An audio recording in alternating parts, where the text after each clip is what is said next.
तरुण भारत नागपूर दिनांक 30 मे 2022. दिल्ली दिनांक. पेगासस चौकशी अंतिम टप्प्यात. लेखक रवींद्र दाणी. जगातील मोठमोठी वादाची प्रकरणं अचानक, अकस्मात आणि अपघाताने उघडकीस आली आहेत. हा इतिहास आहे. मग ते प्रकरण पनामा पेपर्सचं असो की अमेरिकेला हादरवणारं Watergate phone tapping. Pegasus phone tapping प्रकरण त्याला अपवाद नाही. भारताचं सर्वोच्च न्यायालय चौकशी करीत असलेलं हे प्रकरण उघडकीस आलं ते देखील केवळ अपघाताने. सौदी अरबची एक महिला कार्यकर्ती लोजू अल हताउल सौदी अरबमध्ये महिलांना वाहन चालवण्याचा अधिकार असावा यासाठी लढत होती. सौदी सरकारने तिला तुरुंगात टाकलं. वर्ष 2021च्या फेब्रुवारी महिन्यात कारागृहातून बाहेर आल्यावर तिच्या आयफोनवर एक रहस्यमय चित्र उमटलं. या चित्राचा उलगडा करण्यासाठी तिचे प्रयत्न सुरू केले. तिने एक चौकशीही सुरू केली. मग गुगलकडून तिला एक मेल आला. तुमचा आयफोन हॅक झाला असावा असं त्या मेलमध्ये सांगण्यात आलं होतं. मग तिने तो फोन अधिक तपासासाठी कॅनडाच्या जगप्रसिद्ध अशा सिटिझन्स लॅबमध्ये दिला. या प्रयोगशाळेत या फोनची काही महिने तपासणी करण्यात आली तेव्हा लोजू अल हताउलचा फोन पेगाससकडून छेडला गेला असल्याचं समोर आलं आणि मग पेगासस प्रकरणाचे प्रतिध्वनी जगात उमटू लागले. पेगाससमधील तांत्रिक चुकीमुळे या महिलेच्या आयफोनवर ते रहस्यमयी चित्र उमटलं होतं आणि त्यामुळे हे सारं प्रकरण जगासमोर आलं. भारतातील चौकशी. भारतात देशाच्या सर्वोच्च न्यायालयाने 27 ऑक्टोबर रोजी न्यायमूर्ती रवींद्रन यांच्या अध्यक्षतेखाली एक समिती गठीत करून पेगासस प्रकरणाची चौकशी करून 8 आठवड्यांमध्ये आपला अहवाल सादर करण्याचा आदेश दिला. मात्र 8 महिन्यांनंतर आता हा अहवाल अंतिम टप्प्यात आला असल्यासारखा दिसतोय. काही दिवसांपूर्वी झालेल्या सुनावणीत चौकशी समितीच्या तांत्रिक उपसमितीने आपलं काम पूर्ण करण्यासाठी आणखी 15 दिवस मागितले होते. ती मुदत आज संपतेय. तांत्रिक उपसमितीच्या निष्कर्षांवर आपलं मत नोंदवण्यासाठी न्यायमूर्ती रवींद्रन यांनी 15 दिवस मागितलेत. म्हणजे 15 जूनपर्यंत ते आपला अहवाल तयार करतील. हे सारं वेळापत्रक विचारात घेता सर्वोच्च न्यायालयाने या समितीला आपला अहवाल 20 जूनपर्यंत सादर करण्याचा आदेश दिला आहे. कॅनडाच्या सिटिझन्स लॅबला पेगाससचा छडा लावण्यासाठी बराच अवधी लागला, कारण हे सारं गुंतागुंतीचं प्रकरण आहे. बहुधा म्हणूनच सर्वोच्च न्यायालयाने नेमलेल्या समितीला आपला अहवाल तयार करण्यासाठी 8 महिन्यांचा प्रदीर्घ कालावधी लागतोय. 29 फोन्सची तपासणी. तांत्रिक उपसमितीने आतापर्यंत 29 आयफोनची तांत्रिक तपासणी केली असल्याचं सर्वोच्च न्यायालयात सांगण्यात आलं. मात्र या तपासणीत नेमकं काय आढळलं हे अद्याप बाहेर आलेलं नाही. प्रारंभीच्या काही काळात फक्त 2 आयफोन तपासणीसाठी समितीला देण्यात आले होते. नंतर ही संख्या बऱ्यापैकी वाढली असल्याचं ताज्या माहितीवरून दिसतं. एकच मुद्दा. भारताने इस्रायलकडून पेगासस तंत्रज्ञान घेतलं असं म्हटलं जातं. यासाठी लागणारा पैसा सरकारच्या कोणत्या खात्यातून देण्यात आला याचीही माहिती सांगितली जाते.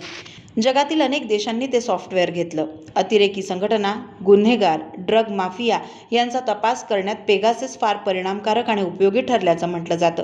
त्यामुळे भारत सरकारने देशहितासाठी इस्रायलच्या NSO कंपनीकडून पेगासस खरेदी केलं असल्यास त्यात काहीच चूक नाही.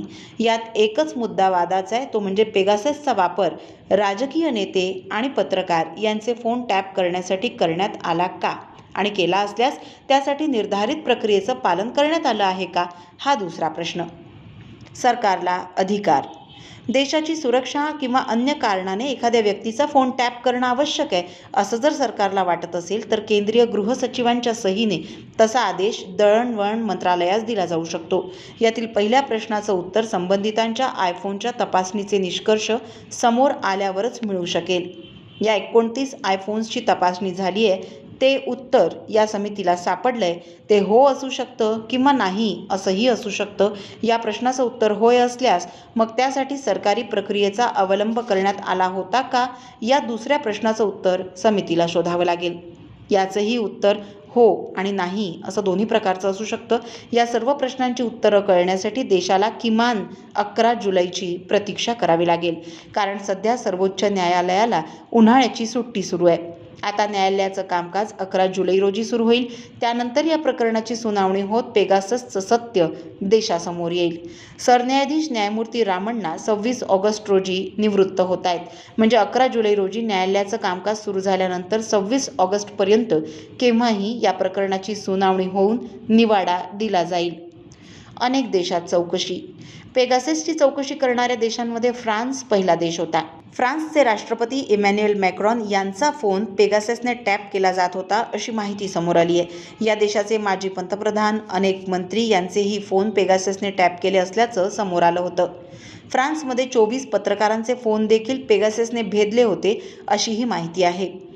हंगेरीत पंतप्रधान व्हिक्टर ऑर्बेन, तिथले पत्रकार, नेते, बडे व्यापारी यांचे फोन टॅप करण्यासाठी देखील पेगाससचा वापर झाला होता असं चौकशीत सिद्ध झालं. इस्रायलची चौकशी. पेगासस प्रकरणाने साऱ्या जगाला हादरवल्यानंतर इस्रायलने काही मंत्र्यांची एक समिती स्थापन करून या साऱ्या प्रकरणाची चौकशी करण्याचा आदेश दिला. पेगासस तंत्रज्ञान कोणत्याही खाजगी कंपनीस विकलं जात नाही, ते फक्त सरकारांनाच विकण्याचं धोरण असल्यामुळे कंपनीने या धोरणाचं पालन केलं. नंतर काही देशांच्या सरकारांनी याचा गैरवापर केला असल्यास त्यास आम्ही जबाबदार नाही अशी रास्त भूमिका पेगासस तयार करणाऱ्या NSO कंपनीने घेतली आहे. पेगाससवर बंदी. जगातील काही देशांनी पेगासस उपकरणांवर बंदी घातली आहे. पेगाससचा वापर काही व्यक्ती, विशेषतः पत्रकारांचे फोन टॅप करण्यासाठी करण्यात आला अशी माहिती उघडकीस आल्यानंतर हा निर्णय घेण्यात आला. इस्रायलनेही पेगाससला जरा काही काळ शांत राहण्यास सांगितलं असल्याचं म्हटलं जातं, कारण त्या देशातही विरोधी नेते, पत्रकार यांचे फोन टॅप करण्यासाठी पेगाससचाच वापर झाल्याचं उघड झाल्यानंतर तिथेही पेगाससच्या विरोधात वातावरण तापलं होतं. एका अरब देशालाही पेगासस तंत्रज्ञान विकल्याचं समोर आल्यानंतर पेगाससला इस्रायलमध्ये बदनामीचा सामना करावा लागतो आहे. पेगासस तंत्रज्ञान सौदी अरबला विकण्यात आलं होतं. याची फार तीव्र प्रतिक्रिया इस्रायलमध्ये उमटली. भारतात पेगासस प्रकरणाचं काय होईल? सर्वोच्च न्यायालयाने आपल्या 27 ऑक्टोबरच्या 46 पृष्ठांच्या निवाड्यात फार व्यापक भूमिका घेतली आहे. पण जोपर्यंत 29 आयफोनच्या तपासणीचे निष्कर्ष समोर येत नाहीत, पेगासस प्रकरणावर भाष्य करणं धाडसाचं ठरेल. दिल्ली दिनांक. या सदरातील रवींद्र दाणी यांचा हा लेख आपण तरुणभारत.net या संकेतस्थळावरही ऐकू शकता. असेच अभ्यासपूर्ण लेख ऐका फक्त डिजिटल तरुण भारतसोबत. त्यासाठी आमच्या YouTube चॅनलला लगेच सबस्क्राईब करा, लाईक करा, शेअरही नक्की करा. धन्यवाद.